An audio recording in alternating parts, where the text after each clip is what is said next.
Alright, ladies and gentlemen, welcome back to another video, man. You know it's gonna be serious because I got my glasses on. You know it's gonna be serious. We got the Patrick Beverley, Trae Young beef. You've been to one conference finals. I've been to one conference finals. What year was that for you? Just another fact, year 9. The year I made it was year 3. Just a fact. You want to know another one? You averaged 7 points and 2 is... I don't even know how I'm doing this. Now, if any other all-star would have said something, I would have let it slide. But you, you out of all people, you had no room to say anything. You haven't done anything. It's the irony of Patrick Beverley. Look at this dude. The irony of this man to say that Trae Young hasn't done anything. I'm gonna put up right here, wherever the fuck it is, on the screen.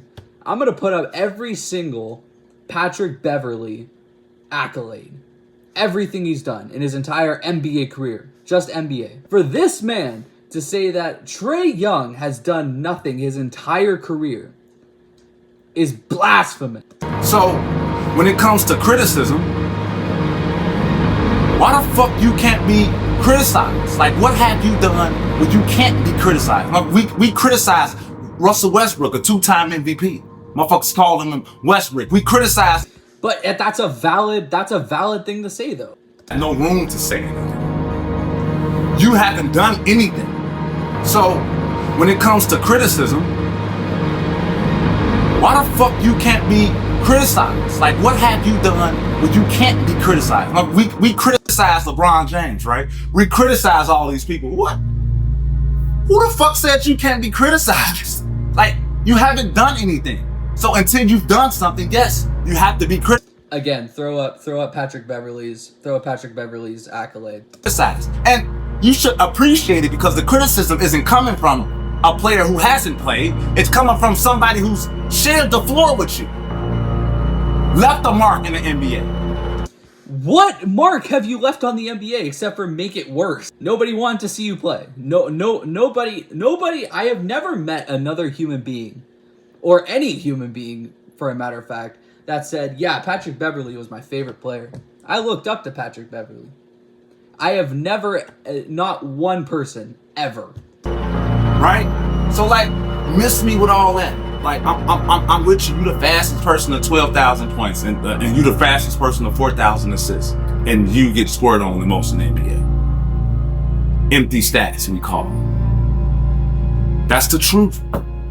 That is the hard truth, bro. Like that. Okay, but if his was empty stats, so was yours. That's the truth.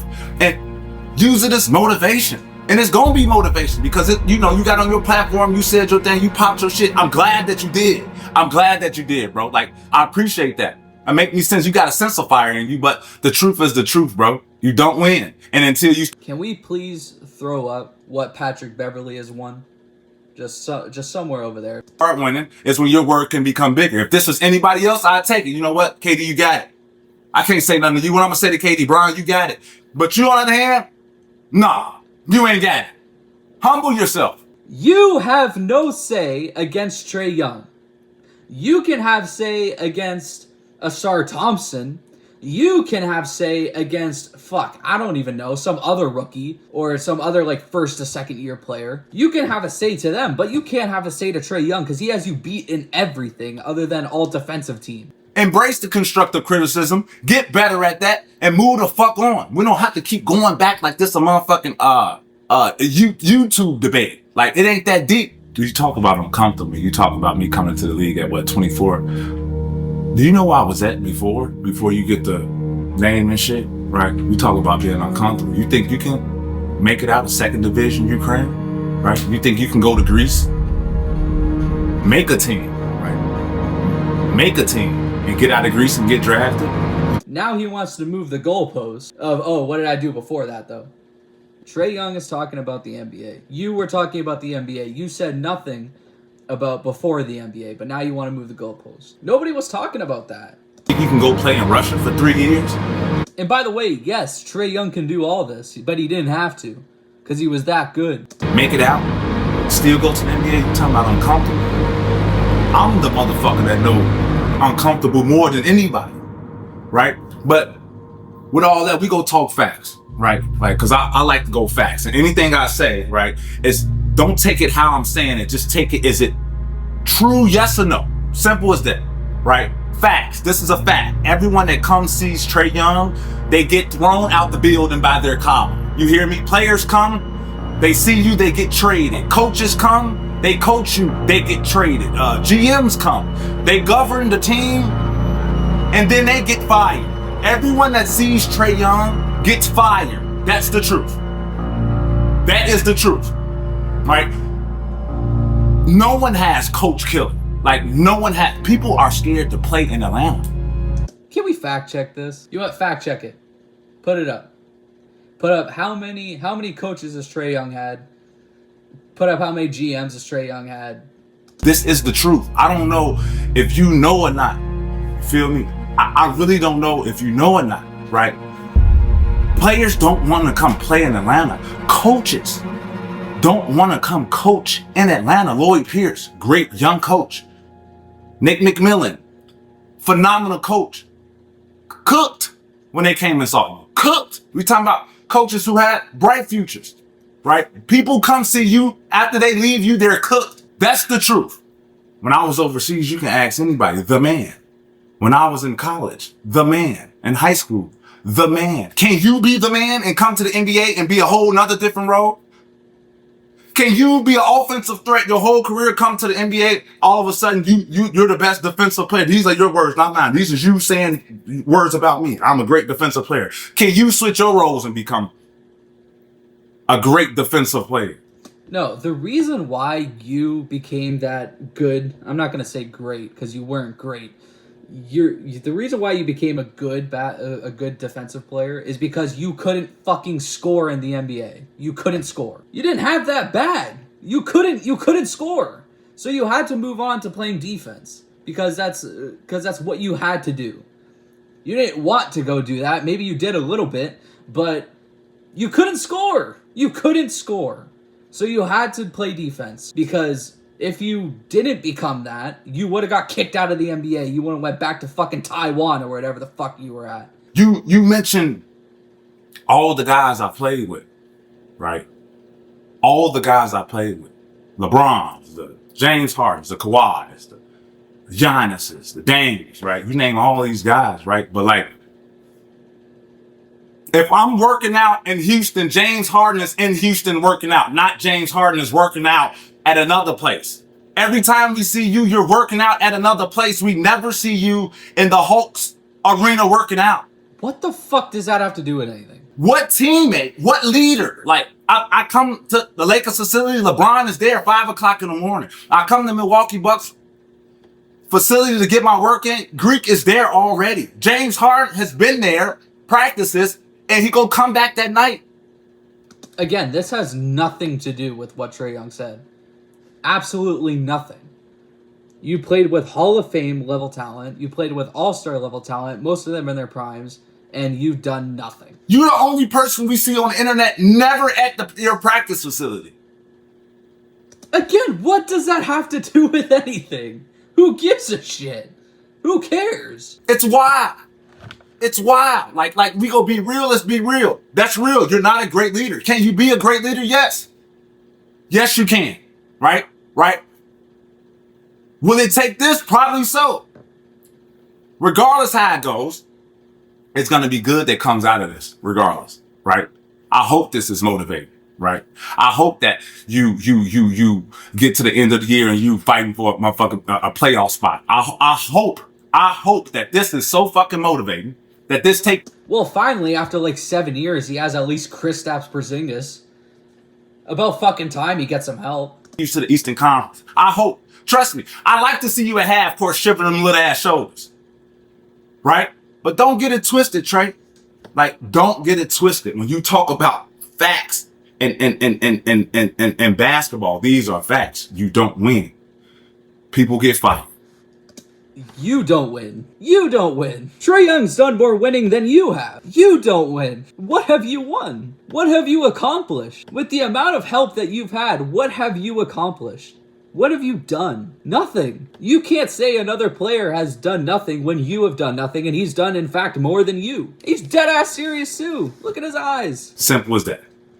And we talk about, like, roles, right? We talk about, what you say, 7 points, right? Like, that was my role, right? To make motherfuckers. That was your role because you couldn't play offense. You weren't a good playmaker. You weren't a good facilitator. You weren't a good shooter. You weren't a good mid-range shooter. You couldn't go in the post because you're like 6 foot. You couldn't do anything. Of course your role was going to be nothing. That's why I'm not even knocking him for averaging barely 6 points in the playoffs. Or even for his whole career. It's like you look good, right? To make motherfuckers who don't play defense, who are liabilities in the fourth quarter. If it's a tie... Trae Young is a liability in the fourth quarter? You're a liability in the fourth quarter. I don't even think you played in the fourth quarter in the playoffs. And the other team has the ball. You cannot be on the court. This is the truth. Everybody used to come want to play in Atlanta. Every coach used to come want to coach in Atlanta. Like, Atlanta is ATL shawty. Like, everybody want to be in the A. But I personally haven't seen one player that's requested in the modern era to go to Atlanta. Nobody wants to go play for them. Nobody. If you were given a contract right now, Patrick Beverley, if you were given a contract right now for like 2 years to go play for Atlanta, you wouldn't take it because you don't want to go there. Nobody does. You got there, they've been awful. They've been god-awful. The last point guard who held it down was Jeff Teague. You just on a power with him. Was Jeff Teague. All-star. Also. Want the main player. Got farther than you. Like, so come on with all that, dog. I'm all with you. Jeff Teague was the main player on that team. I'm 99.9% sure Jeff Teague was the main player on that squad. Right? I'm all with you. The game needs it. The game needs you to be in the playoffs. Right? You're the closest motherfucking thing when it comes from shooting the ball to Steph Curry. You're the closest motherfucking thing. The game needs you. But you gotta sacrifice yourself more for the better of the team. Game. Or sometimes that means your personality. Straight up. And that's all it is. Constructive criticism. Take it how you fucking want to take it. It don't matter to me. But don't take it personal. And I'm all with it. Right? You call me anything. You call me crazy. You can call me delusional. Right?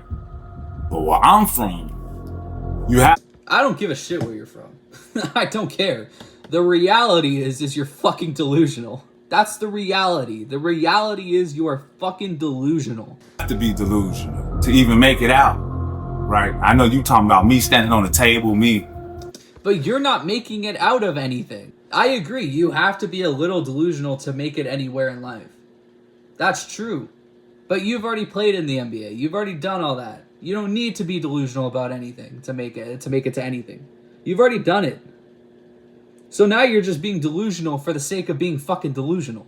With my jersey, where I'm from, we celebrate all wins, even the minor shit. Where I'm from, we celebrate waking up and making it back home. We celebrate every fucking win, and that's your issue right there. Anybody can celebrate the big wins. Motherfucker, yes, you damn right. Took off jersey, stood on the motherfucking table, swung it in the air like this. You damn right. And you looked like a fucking idiot doing it. You look stupid doing it. You look so dumb doing it. Because everybody saw that you won a play-in game. You took off your jersey like you won an NBA championship. I don't give a fuck where you're from. You looked stupid. I did. Do it again. We celebrate all wins. For real. Get out your feelings. Stop acting like a little boy. And when you talk, peep your motherfucking chest up and say it with heart. What are you talking about? Small wins. Yes, you celebrate everything. Every single thing. What are we talking about? It's basketball. But that's where I'm from. Feel me? Alright, again, I'm not going to listen to the rest of this shit. The key takeaways of this is you're delusional, you're salty, you're mad, you're upset that Trae Young's done more in 7 years than you've done in your entire career, and you're mad that he smoked you. Pick your head up, dog.